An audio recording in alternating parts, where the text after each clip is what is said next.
Hello. So the other day we had a little black tank issue, and I would say most people who RV at all or RV full-time would agree that the black tank is probably the worst bad situation that an RVer can deal with. I mean, there's some other things we deal with. I mean, yeah, of course, you know, traffic accidents, fire, you know, road damage, you know, wind damage, anything. I mean, all kinds of weird things can happen, which are bad. But I'd say the nasty in that way, you know, the if things are going well, that's the thing that's just bad. So with that, we had a situation the other day that I think we had too much paper in the system, and it was a little on the fuller side, so it hadn't been drained yet, and being that we had that much solids in there, you know, it backs up. That's really, I mean, it's a common occurrence. The unfortunate side of it is there's not an easy solution. If you have a black tank flush on your system, it can help, but I have found that even those, because of the way they're made, only spray a certain way. They don't flow. The ones that have the rotary system in them, which are high-end and expensive, which also get malfunctions in them themselves, are the ones that do help a little bit differently. And there's a lot of things online where you'll see on YouTube, you know, putting ice cubes or a bag of ice in your black tank before you go on a road to, you know, splash things around and knock things off the walls and stuff. Sensors will go bad because paper will get stuck on them. Just one of those things that happens. We've got an older camper currently, and with that, it's an older system. I did not upgrade with a black tank flush or anything like that. What I did do is I made my own flush wand. You'll see a version of these in the stores. I didn't like some of the stuff I had with them, the way they were made. I wasn't very happy with it. And I'll show you.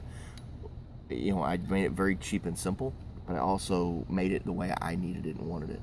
So basically, at your local hardware store, piece of CPVC is what I'm using here, a regular 1/2 inch CPVC, a regular valve, just a regular normal 1/2 inch quarter turn CPVC valve, and a water hose connector. They all glue together, all glues on, and then the addition is a cap, just a regular cap at the end. What I have done, and if you zoom in here, coming close, you can see that I've drilled holes in the end of it. I've got a couple of them, and around the outside. Now what I've done is I've also, instead of just drilling them straight in, I've drilled them at angles. So they actually come in, if you can tell, at this angle, and then like every other one comes a little bit steeper. So it kind of does this. Here on the end, they kind of go out at angles as well, and then one straight, so that gives you some movement. So I'm gonna hook this up to the water hose. So what I've got, and I always recommend, is separate water hoses. Use the white one for your drinking water, use the green one, you know, for your sewer type stuff. I know when we were kids, we all drank out of the green ones. You know, none of us ever got hurt. But you know, they say there's harsher stuff. But in the RV industry, the white ones are made for potable water. You will taste a little bit of rubbery if you use the green ones. But having the different colors also makes it good that you can make sure you're separating what you use them for.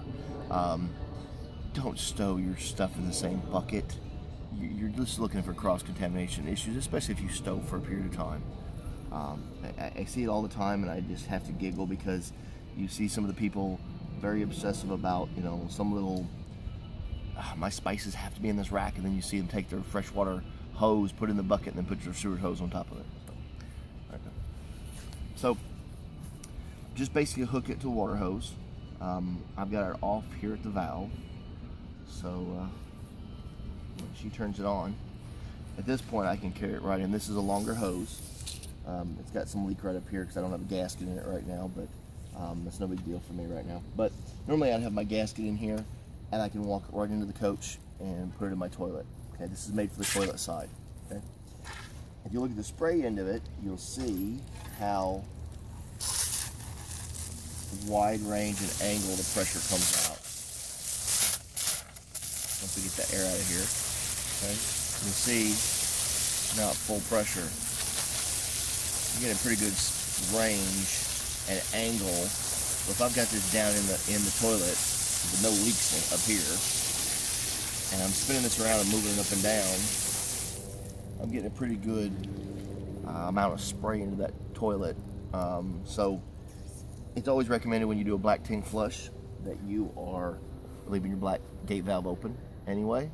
But if you had a restriction in your system, maybe worth doing something like this if you haven't already. I use it as a periodic way to flush out and clean out the tank, as well as that area up in the toilet. So you can't really, with black tank flush, it doesn't clean out the toilet vertical pipe. It just cleans out the tank area and whatever it's hitting. This allows you to move it around, start literally from the toilet bowl all the way down into the tank, and then move around, flush it out, and really kind of work it. I have made one of these before that was quite more flexible, and you can see with the CPVC it's got some flex to it. I've made one with the more flexible pipe, PEX type pipe, and the PEX is much more flexible, so even though I leave it straight, you can kind of get it to arc, and if you had it in an arc all the time, you could constantly have that arc. I've used those in the shop. In fact, I had one I made a while back that stays in the shop that I use it because if you have a restriction in the line before you do your sanitize to work on the tank, you can actually run that line,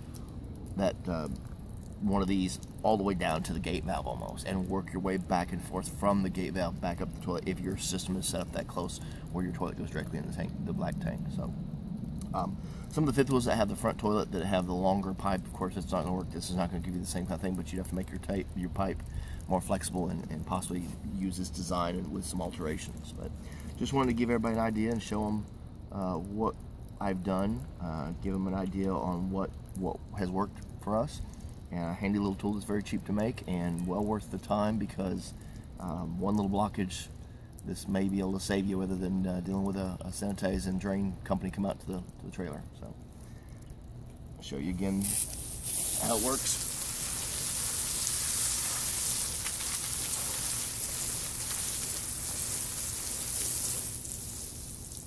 That's it. Have a good one.